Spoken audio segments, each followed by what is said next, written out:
Hi everyone, welcome to my talk, Speeding Up JavaScript Arrays with Transducers. You're probably wondering what transducers are. That's part of the reason I'm doing this talk.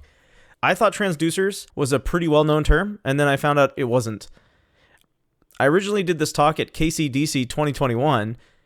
We had a lot of audience interaction. It was at 3:30 on a Friday, and it was the last talk of the day. I figured maybe I should add some comedy here and there. It's not much, but there's a little bit in there, and I'm not really that funny. When you see the comedy, it's going to be kind of weird.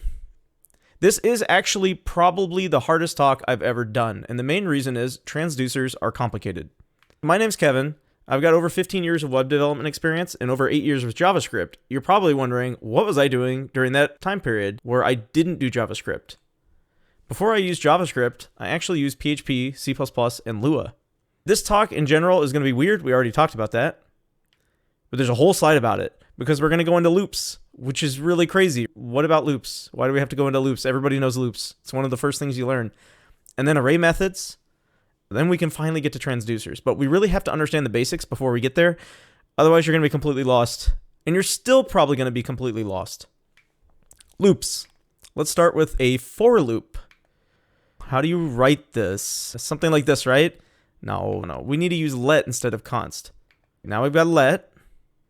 Then we need to increment the index. We need to do something like this. Something like this. Although this is frowned upon today. So what we got to do is this. It's much better. These use mutations. I'm actually used to functional code. Functional code really doesn't have any mutations. After we're done with that, we're going to add a limiter. The limiter is going to look something like this, where we have an index based on our array length. And now it made a for loop. If you're wondering why the code's vertical, that's because I don't have any room on the slides. A lot of the code is going to be formatted weird because I just simply don't have any room. And then we've also got to set the initial index. That's something I forgot. Yeah, we got to put that 0 in there. We got started at 0. We can start it at anything, but we're going to start at 0 for this loop. And then we also have to stop computing the length each loop. It actually can affect performance at scale in certain instances. We're going to do it anyway. And there we go. Now we're done. You're probably wondering this whole time, why are we looping? What was the point of all that? And it's to show you how difficult it is to write for loops, at least for me. Here's what a for loop looks like. Here's what a for each looks like. It's the same thing. The difference here is that all of the logic in the for loop is contained in this for each function. Instead of having to write all this logic around your array, the array itself has the for each method on it. All you got to do is call .forEach. It gives you the item, which is every item in the array at the index starting at 0. Then you can do some logic on that item however you want. You can also get the index. It's the second argument here from for each. For each is running a for loop behind the scenes and then is calling this callback function that you've given it. There's another function on the array called map. It's almost the same thing. The difference is that map returns a new array. When you call map, you're returning a brand new array with new items in it. The items come from this return value down here. Any logic you do that you return from here will be in the new array. For each item, it's going to create a new array with each item being different based on what you've returned. It might seem weird at first, but if you want to add one to every item in the array, this is a great thing to use. It's not just adding one, you're essentially transforming every value in the array to something else. But you're not mutating it, you're creating a new array with all of those new values. Also notice here that I've done an implicit return. I will be using these parentheses because the slides don't have any space, but this allows you to implicitly put a return in there without having to write return. If we didn't do the parentheses, it would also work. Here are common Array.prototype methods: concat, filter, flat, map, reduce, reverse, slice, and sort. These are the ones that you'll probably see pretty commonly, except 2 of these use mutations. Be careful if you're using them. You absolutely do not want to mutate arrays in places that you don't expect. I tend to put a .slice before my .sort anytime I use it, no matter what, just to ensure 100%, no matter what happens, we're never mutating an array. These are other array methods that you've probably heard about: push, pull, shift, and unshift. They do mutations. Therefore, we usually don't use them. Before we go further, let's look at some currying. Currying is important for transducers and functional programming. This is an add function where you have number 1 and number 2, and you're adding them together. Pretty simple. That's the noob way of doing it. With currying, you're going to do something like this, where you take number 2, and then you return a brand new function starting from here on to here. You're returning a brand new function that then, when called, will do the addition afterward.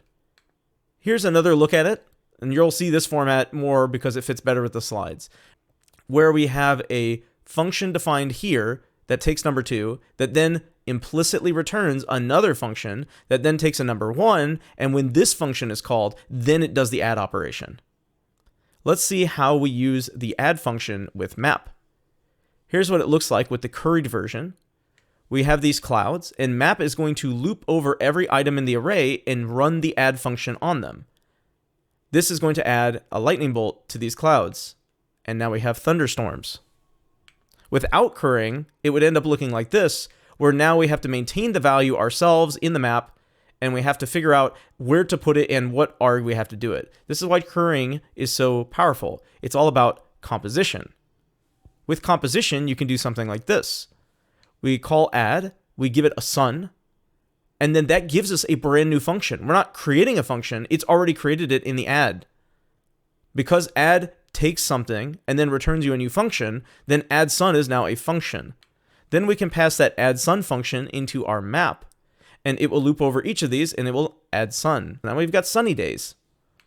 What about filter? Filter allows you to keep only certain items that are true. In this case, if you look at these items, there's a pig, there's a cow, there's a chicken, and then a turkey. This function is filtering only items that are pork. Therefore, we get the pig.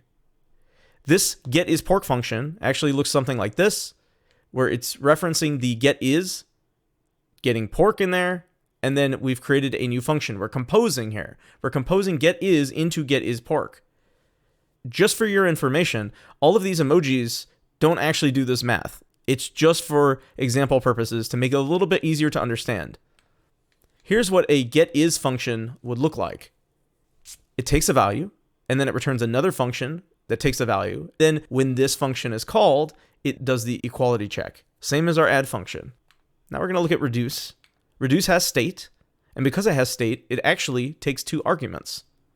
It gives you a reducer, takes a state and a value, and then does something with them. In this case, we're eating. Because we're eating, we're going to add them together. Reduce also changes arrays into something else. It could be an object, a string, a number, even a promise. And I have done this before, where I reduce a bunch of stuff into a promise, and then .then off that promise. It does have real use cases. Here's an example of a reduce function, where we've got our hamburger, and some fries, and a cookie, and we're going to eat all those down. We're going to reduce them into something by eating. This is what they're going to be. That means reduce is a ducer. We'll come back to that.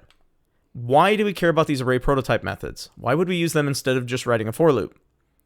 It's because they're easier to use when you're doing multiple operations. That's why you want to do it. You're not doing it because of performance or speed, it's because of readability. And it removes a lot of boilerplate where you have to manage that loop yourself. Now JavaScript manages a loop for you and you don't have to do it. But array.prototype does have some issues. It only works with arrays, and it constantly creates new arrays. Anytime you do a .map, .filter, .something, it will create a brand new array. Because it's creating you a new array, that could create problems at scale. There are alternatives to array.prototype. One of them is promise. In a promise, the .then function is the same as a .map. It looks something like this. Promise.resolve, we're taking this cloud and we're going to pass it down our pipeline. We're going to .then, which is the same as a map, and we're going to add some water droplets, and then we're going to add some lightning bolts. And then we get this thunderstorm. The problem with promise is that it only allows one item to go through the pipeline, and it doesn't allow data over time. You can't keep passing more values in like you can with an array. You have to call more promises. It's not really designed for that. For instance, RxJS is a library that's designed to do data over time. It also is a transducer library. Promises are meant for async, which means they're not meant to run synchronously like your array.prototype methods. It's not a one-to-one comparison. When you're running async functions in JavaScript, in this case, this is running as a micro task. That requires a lot more work to code around, and it really is not going to scale the way promise is used. Pipe is another operator we can use instead of promise. Take these functions, for example. We have some subtract and an add function, and then there's some kind of cloud here, and I can't really tell what's going on. It looks like this comes in first, and then you wrap it in the subtract, and then you're wrapping it in the add. You're having to do these operations, but every time you wrap it, the stuff that you actually start with is in the middle here, and then you have to go outward. It's a little difficult to read, but we do get a sunny cloud in the end. If we used pipe, it would look something like this, where we take our value, and then we pipe it through, just like we did with a promise. Then we subtract, then we add, and we get our sunny cloud. This is a lot simpler. Here's what a pipe function looks like. In this case, it is taking a number of arguments, just like we had. And for each of those args, it will take the first arg and make that the initial value. And then it will take everything after the first arg, and that means they're functions at this point, and it's going to reduce on them. It's going to take every value, and it's going to call the function on that value. And it's just going to keep looping and calling the function on the next value and returning that value, and then we are done with the pipeline. At the end, reduce will return us a new value, and that's the end of the pipeline. Pipe is synchronous, which means it's a really good alternative to the Array.prototype methods. But it's still not good enough. See, after that deuce, I'm actually still hungry, and I need more curry. Instead, we're going to have our pipe take a number of args exactly as before, but now it's also going to return a new function that takes an initial value. That initial value is going to be what goes down here rather than the first arg in pipe. The reason this is important is composition. Now our pipe is just like one of these other operators. We're calling pipe here, we're passing it two functions, but then it's returning another function, which then is called makeSunny in this case. We've created a new operation that is a combination of other operations. Then we take our makeSunny function, we pass it a thunderstorm, and we get a sunny day. This is standard functional programming. When I was on stage, I just kind of accepted questions at this point, but right now I don't know what to do because the slide is supposed to be there for me to ask questions so that people can laugh and have fun, and then I can go to the next piece. It's just dumb to see it here in the middle of my video. Transducers. What is a transducer? It's like a reducer, which means it's also a ducer. If you don't believe me, let's ask Wikipedia. A transducer is a device that converts energy from one form to another. Usually, a transducer converts a signal in one form. Wikipedia doesn't understand it. Let's try Ramda. It is a functional library that also includes a transducer method. Let's see how they have to say about transducers. A transducer is a function that accepts a transformer and returns a transformer and can be composed directly. What's a transformer? Oh my goodness. Oh, there's so much in here. It's some toArity thing and an iterator function, step, zero arity, initial value. Oh my god, I don't care. Who cares? So I learned about transducers from Eric Elliott. Eric Elliott has this to say. A transducer is a higher order reducer. It takes a reducer and returns a reducer. What? Yeah, transducers are complicated. Next time, trust me.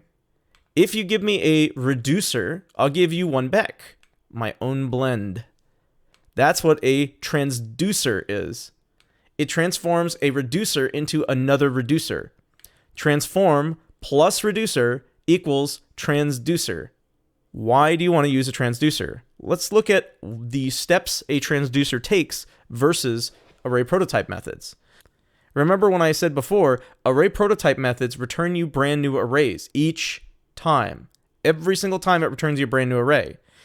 Instead, first we iterate by looping all the items, similar to what we do with the arrays, except for we can run all of our transforms in one step on every item as we're looping. Once we're done doing all of that work, then we build a new array. In fact, we can build a new anything because it's reducing at the very end. This is a picture I found online. It is very good. It is one of the first JavaScript transducer libraries, and it really clearly explains what's happening. Except under transform, there's only one transform happening. Typically, there would be tons of transforms here, and then the build step happens. So it iterates by looping through all these array items. It's wrapping all of them in some transform code and changing them individually, and then it puts them back together in an array. This makes transducers sound really simple, except they're extremely difficult to understand, especially when you write your own, specifically for this presentation. Let's look at some examples of transducers. Start with Ramda. Okay, this is going to take a little bit of time to understand because Ramda's implementation, in my opinion, is extremely complicated. I don't think it's an ideal implementation. We have a transduce method. Then we have this compose. Okay, we don't know what that is, but it looks like a pipe because there are a couple maps in here, just like we had before. And then there's just some flip append thing going on. Flip swaps the first and second arg and then creates you a new function. We're taking the append function and swapping the first two args. If you're wondering how this works, I have absolutely no clue. I have tried so many different things to get this to work without this crazy syntax just to make my presentation more clear, but I really don't understand how to do it. I have a greater knowledge of how Ramda works after writing my own and how it uses this append. The point is, when you're running your transducer, you eventually need to append all those items back together.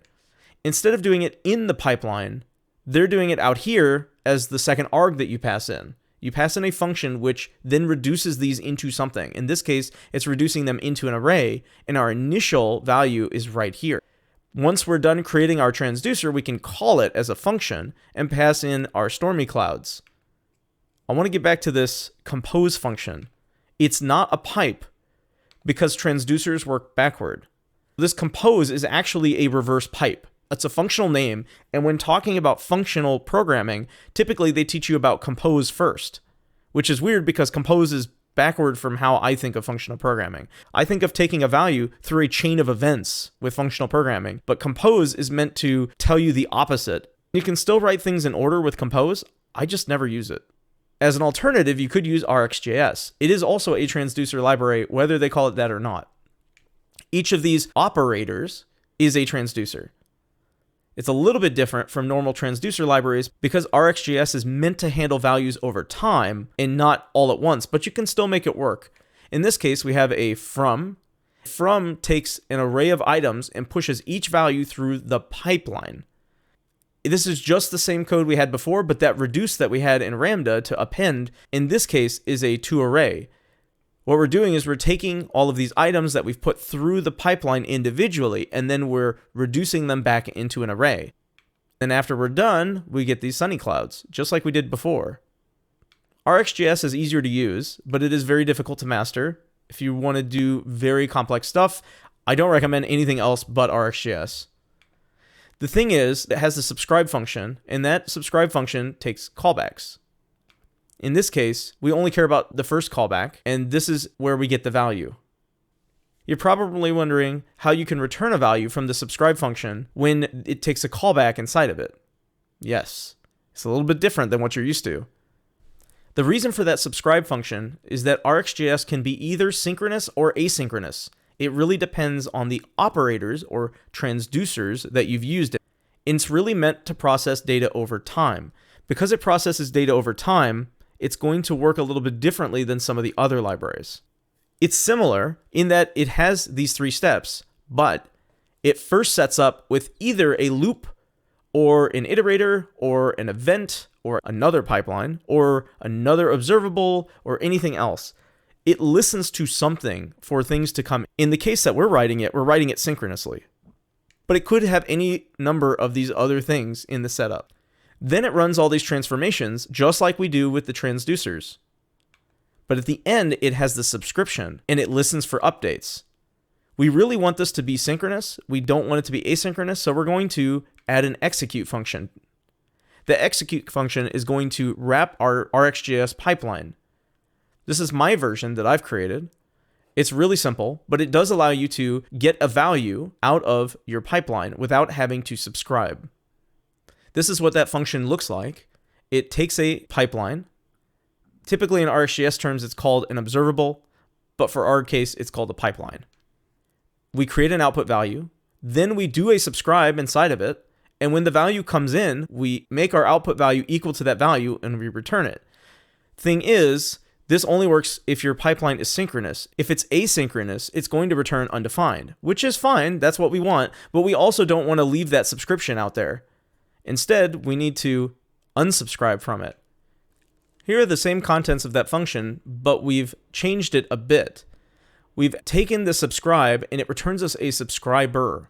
In that subscriber, it gives us an unsubscribe method, which we can call after we've gotten our value.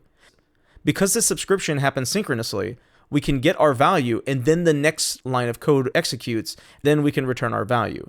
If this is asynchronous, then we're just going to get undefined for our output value. It's exactly what we would expect, and everything works fine after that. This is the moment you've been waiting for. You want to know how to write transducers. They look something like this. As we said before, a transducer takes a reducer, runs a transformation over it, and returns another reducer.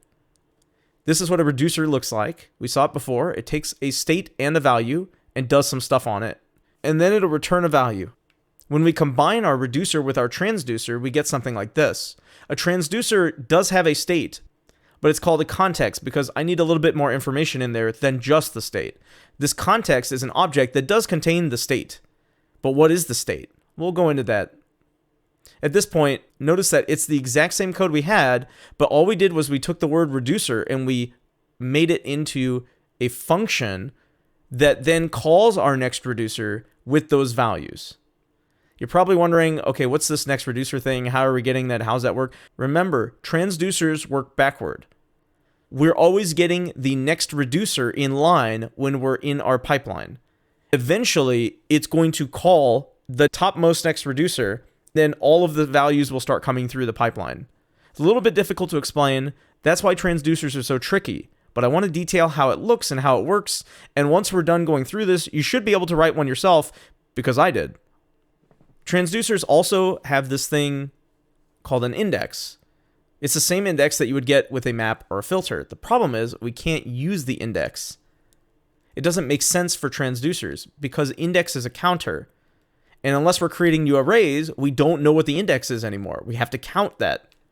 With a counter, you need to have state, which means we need to wrap the next reducer function to give it state so that we can add a counter and have an index of each item that's come through the pipeline. That looks something like this. This is an add count function that took me some time to write. The important thing about it is that it wraps our next reducer and gives it a count and bumps that count each time internally in state. If you're wondering how that works, ++ executes after we've called the function. What happens is it passes the count in and then it does a ++, mutating the state it has internally. If you're wondering why I used ++ here when I said don't use it in a for loop, that's because I don't have any room on my slides. To make it easier to read, I tried to simplify it as much as possible. I even had another simplification and chose not to do it because I thought it'd be way too confusing. Add count is a transducer that takes a transducer. I know, that's crazy. It's a higher order transducer. And it modifies the next reducer by returning a new next reducer to the next transducer in line that now has a count on it. We'll go into that. Don't worry about it. It's so complicated, I don't even want to explain it. After we're done with the add count function, which we're not going to talk about anymore, we now need to get the array of transducers. What does that really mean? We need to write a transduce method. It looks like this. I know this is super complicated to see for the first time, but notice this reduce right. That is us going backward through the pipeline. Instead of having a compose function, I did this in the transduce method itself. You have a transduce method. It takes a number of arguments, which are all transducers, and then it returns a new function that takes an item. That item could be an array, it could be a single value, whatever. The context I've been talking about this whole time is an object. That object can hold state, it can hold other things. It really doesn't matter, but it is an object. Then we are going to reduce over all of our transducers backward, and we're going to give it this reduce method. I know transducers have lots of reducers in them. The reason we're reducing here is because we're reducing, that's us going back up the chain, and we're wrapping each transducer in the next reducer so that they have a next reducer. Because we're going backward, the next reducer is always the one that was there before. I know it's so complicated, but basically we're wrapping each pipeline method in an onion. The first time it runs, for the first item, we take our transducer, this is the last item in there, and we're going to wrap it in actually this function right here. This is our initial reducer down here. All we care about is the value at that point. Does this look like that subscribe method we had before with RxJS? It should. What ends up getting returned from this whole transduce function, after you've called it and passed in the item, is the value at the very end of the pipeline. Just like if you executed RxJS. The first reducer that you get is actually this one. You pass that to the last item in the chain, and then that returns a new reducer, and then the next item in the chain then gets that reducer, and it passes it into itself, and so on and so on and so on. This is extremely hard to explain, and I really don't want to go too into detail with it, because I think you'll understand it as we go along. If we write a map function, it looks very simple. Just like this. It is a function that takes a transformation callback and then returns a transducer. When you call map, it creates a transducer.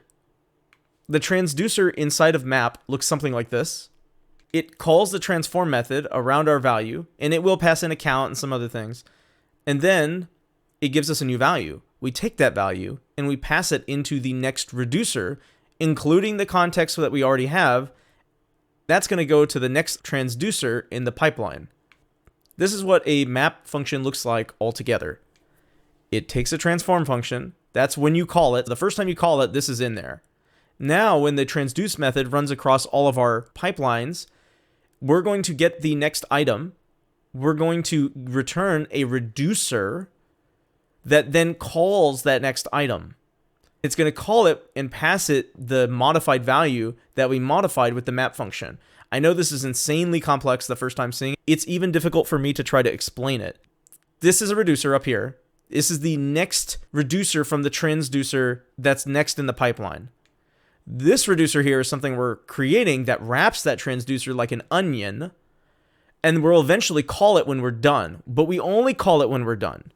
In this case, with a map function, you always call it, but with a filter, you don't always call it. This is what a filter looks like inside. It takes this predicate function, which is the exact same as a condition or anything else. I messed around with the name a little bit, but predicate is the actual name of a condition function, where you're trying to get a condition out of it, and you don't know what this is. It's called a predicate. We could have also named it isTrue, or anything like that. We want to see if this value is truthy when passed to this function that you pass to the filter. This is the same as the getIsPork function. We're checking if it's not pork, then we're going to return the state that we had before, meaning that item is no longer going to be in here. We did not call the next reducer. That item died in the pipeline. Or we're going to then send that item, the value, we're going to send that pig to the next reducer in the pipeline, including the context that we had before, because that will come in handy in the next piece. First, let's take a look at filter altogether. It takes that predicate function that you passed it. This is a callback. And then here's our transducer. We know it's a transducer because it takes a reducer and returns a reducer. We know that this middle one is a reducer because it takes a state and a value and count and some other things, but we're not showing it in this example. And it's going to return this and then call the next reducer in the pipeline only if this predicate is true. If the predicate is not true, we're going to return the state back from the context, because we're basically saying, we don't care about this item, completely get rid of it, pretend I wasn't here. Then we're going to write a reduce function. But that's really complicated. It really is. It takes multiple slides. And we do need a reduce function to make an array. And it's actually split into two things. First, we need a separate function and then a reduce function. A separate function is something that separates out all your items. In this case, the separate function I wrote is actually going to do a loop itself. It's going to call the next reducer multiple times. We'll take a look at that, but the first thing I want to look at is this add count function. What this add count does is it wraps the next reducer. We already looked at this a minute ago. It wraps the next reducer, and it wraps it with a count. We do need to actually have a separate counter now for this next reducer, because the separate is going to be increasing the count going through the pipeline. What we had before was one item come in. Separate is going to separate that into multiple items. It's taking an array and it's separating it out into multiple items. Because of that, the count is not going to be 0 or 1. every single time. The count is going to be every array item. To be every array item, we need to add a count around our next reducer such that anytime we call next reducer and we pass it a context and the next value, it's going to have the correct count as it goes through the pipeline. I know this is extremely difficult to understand. We'll go through this more, and hopefully you'll understand it as this goes along. This is the inside of that separate function. It has a reducer inside of it. I know that's crazy, but it does a reduce because it reduces all of your items in your array into something else. The something else happens when there's a reducer in the pipeline. You don't have to have a reducer, but if you don't, this is only going to return the last value because of how it works. Something important here is that this reduce then has its own state, its own item, and its own index. And yes, we actually need to check when we're done looping. That's important because we need to tell the reducer at the end of the pipeline, hey, we're done, and so stop doing what you're doing and accumulate all these values together. You can output now. We'll get into how that works when we talk about the reducer. I also want to notice that the initial state to our reduce function is coming from context. Now, if you look at this part right here, this is what we're going to pass to the next reducer. We're passing a context. It includes the previous context, plus this is done looping value, plus the state is local to the separate function. But it's not really local because it's the previous state that we had. We're just passing it on through. Interesting, huh?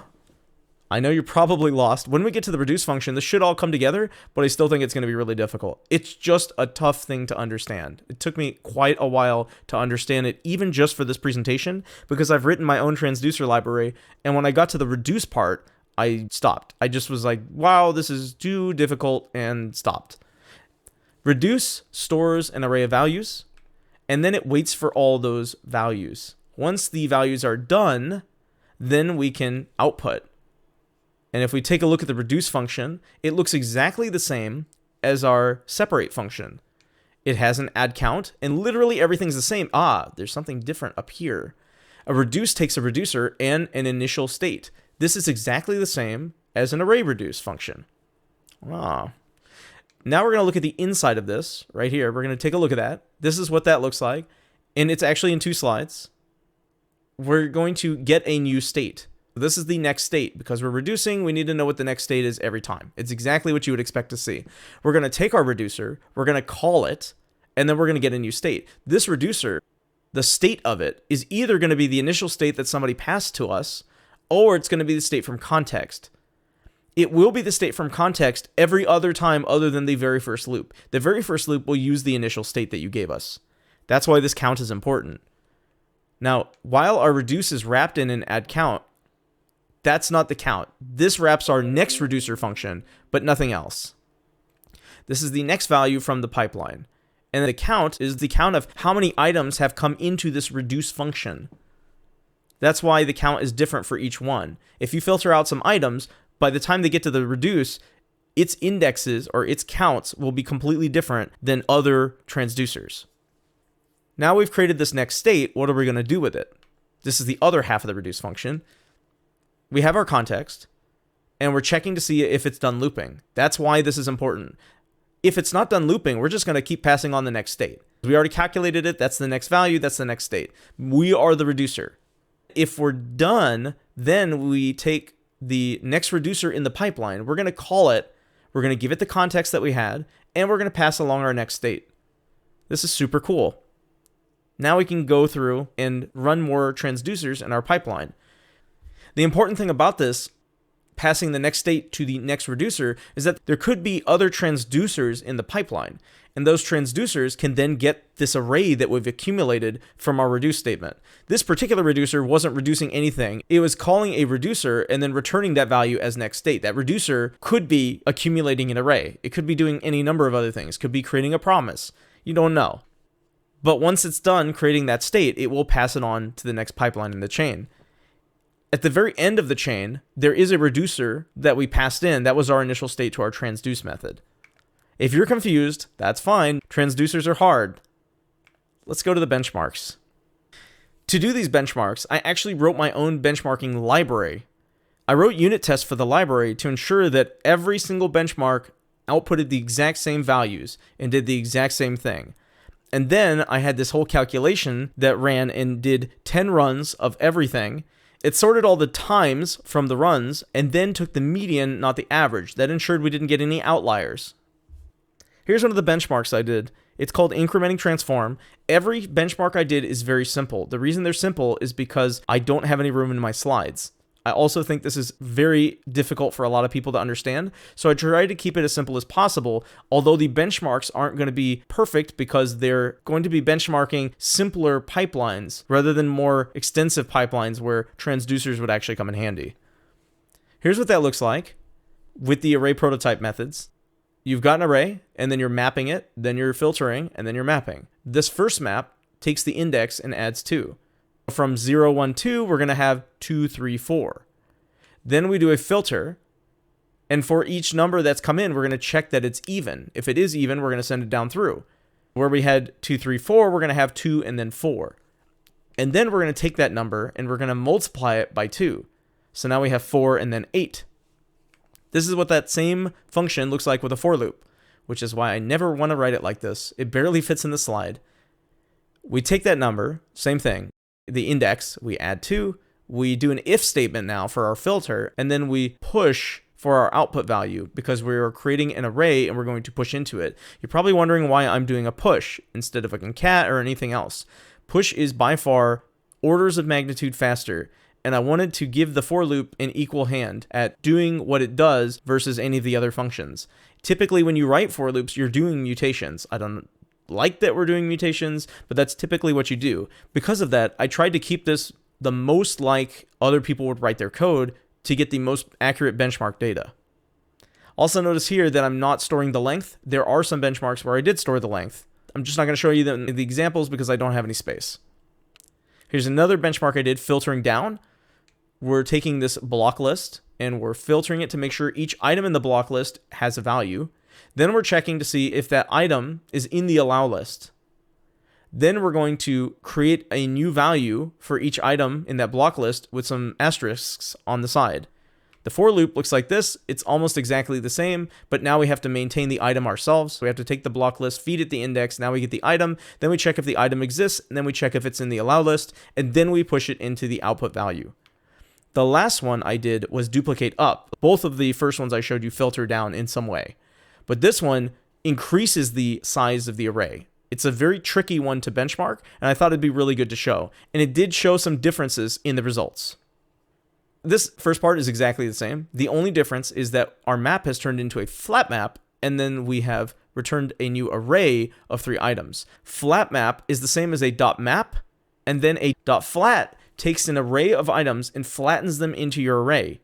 If you have a map that returns an array like we're doing, but we want a single array and not an array of arrays, flat will flatten them back out. It's a very nice function. And then there's this flat map function which does both in one. Here's what that looks like with a for loop. The benefit is that push can take multiple arguments. For each argument, it's going to flatten them for you. You don't have to do that. You're probably wondering what this is. This is Lodash. Have you ever wanted to write functional programming in Lodash? Oh, look how good it is. You get this filter here, and then the next filter is up here. You have to look up, just like this. But then the function for this filter is way down here, and the function for that map is way down here. Oh, it's so easy to read. Oh my goodness. If you use Lodash, I don't know why. Lodash FP would be better, which is the functional programming version of Lodash, but it's not as popular, and so I didn't use it in any of my tests. I just wanted to show how bad Lodash looks because I had to write and maintain and read this code. It was so hard. I did these tests with multiple different libraries. The first thing I used was a for loop, and then I did a for loop where I saved the length, just like we did at the beginning of the presentation. And then I also added the Array.prototype methods. On top of that, I used Lodash, which you just saw, and RxJS, and Ramda, but the functional methods. So Ramda has transducer methods, which I did test as well, but it also has a functional pipeline that does not do anything with transducers. I know that's a little confusing, but it does have a distinction, and they do work completely differently. I also looked at Rubico and Thi.ng. The reason I picked these is because they were recently updated transducer libraries on NPM. I figured, hey, I want to try some other libraries other than just Ramda and RxJS. I want to get a really good view of what's out there. So I added these two, and then I wrote my own. The ones that we used in this presentation are actually going to be tested and benchmarked. I think they were the simplest way to write transducers. I added them just to see how well I fared. Let's look at the stats. I was actually very stunned by the data I saw. Stunned that I was wrong. Let's look at 100 items being looped. 400 items. I has moved over to this section. We'll get to that. The for loops are the same. The Array.prototype is still pretty freaking good. Note that this is in milliseconds. This is 1 millisecond right here. 1 millisecond. For 100 items. None of this matters. This is Lodash. It's next in line. It's quite a bit slower than the Array.prototype methods. So if you're using it for simple stuff, it does have a performance impact, but it is so negligible at 100 items. Ramda functional is next, which is good and not good. And then minus right here. It's very consistent. Then you have Rubico and Thi.ng, and then random's transducers. Yeah. This is more than double the RxJS time right here. I just couldn't fit it, and I had to fix it. It was way off the charts. I just couldn't, it wouldn't fit everything in the chart, so I got rid of this particular set of data to make it easier to read. And then you have RxJS here, where, yeah, it's over a millisecond. Oh my gosh, a millisecond. Woo! It's really not designed for this. That's why RxJS looks slow. It's not designed for doing synchronous operations. It's designed for data over time. But it is the library I use when I need transducers. But it was sad to see that even for 100 items, it's slow. Although it beat Ramda transducers. If you look here, it definitely beat Ramda when it did this duplicate up. And while it looks like Ramda transducers are great, Ramda transducers don't run at scale. Meaning, over 10,000 items, it would not finish running. It might have finished running, but I don't know. I couldn't tell if it was erroring or what. It would just sit there forever. I could not get it to stop. That means Ramda's transducer methods have a flaw. And I later figured out what that flaw was, as in today. Their append method. We talked about this before. The append method is doing a concat and not a push. There is an order of magnitude difference from using push and concat. I use concat all the time. I don't care about it. Performance-wise, for under 100 items, concat is completely fine. But as soon as you need to grow that number of items and start scaling up, push becomes more reliable. I still don't recommend ever using it unless performance is really key for your application, which is nobody, most likely. But using concat does have an impact, and that's why Ramda is so much slower and does not run at the scale that I'm going to be doing for these benchmarks. So I've removed the transducer methods for Ramda. The functional stuff works fine. 10,000 items. How many of you have ever done anything in JavaScript with 10,000 items? I have, but only a couple times. Most times I'm dealing with 3 to 20 items and no more. Up to 100 at most. I've dealt with 2,000 items from a select box that some client wanted, and we had to do client-side filtering. There are a lot of times where I deal with tons of items in JavaScript and have to render them to the DOM and have to figure out ways of making it performant. But that's not all the time. And I'm very unique in that case because I tend to be given that kind of work. Here's what it looks like when you're doing loops over 10,000 items. Now we're doing multi-milliseconds, except for the for loop where we stored the length. This is really interesting because there is a difference here.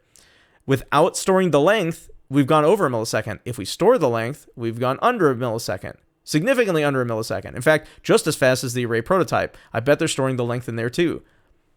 But then the rest of the statistics are still pretty good. 6 or 7 milliseconds, who cares? Hey, here's my library. Check it out. Look at this. I'm so fast. But I'm not so fast because these ones are faster on some of the data, but not all of the data.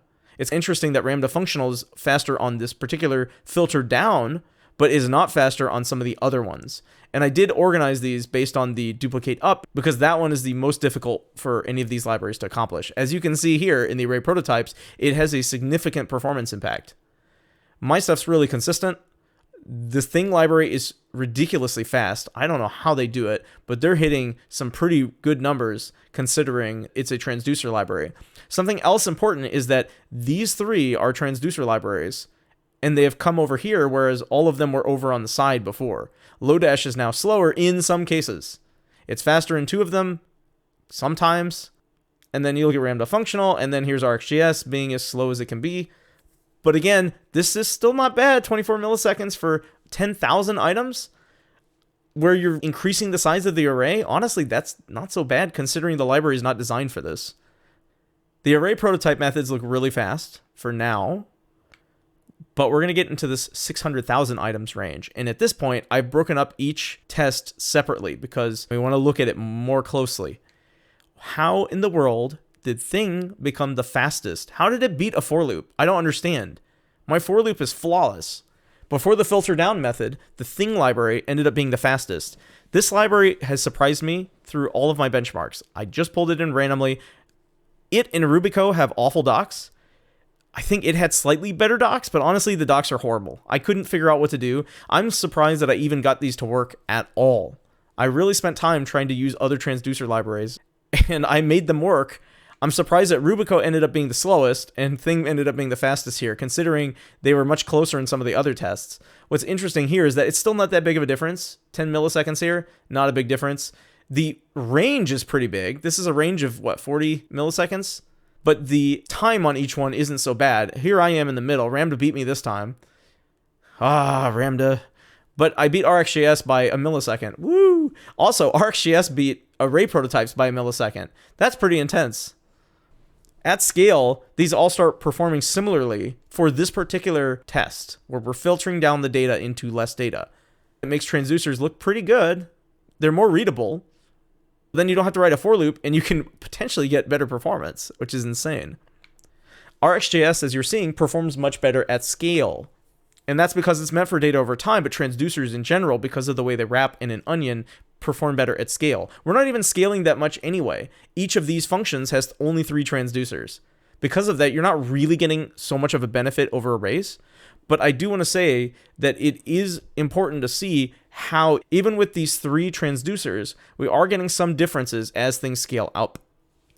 Here's 600,000 items for the duplicate up method. Again, nobody's ever working with 600,000 items, usually in JavaScript. But if you are, you're probably going to want to write a for loop because it's the fastest. This is a very weird situation. It's weird because my library is super fast. Oh my goodness. Lodash is not a transducer library. It doesn't have to incur the same performance penalties where you're doing these extra reducing and trying to call these other functions.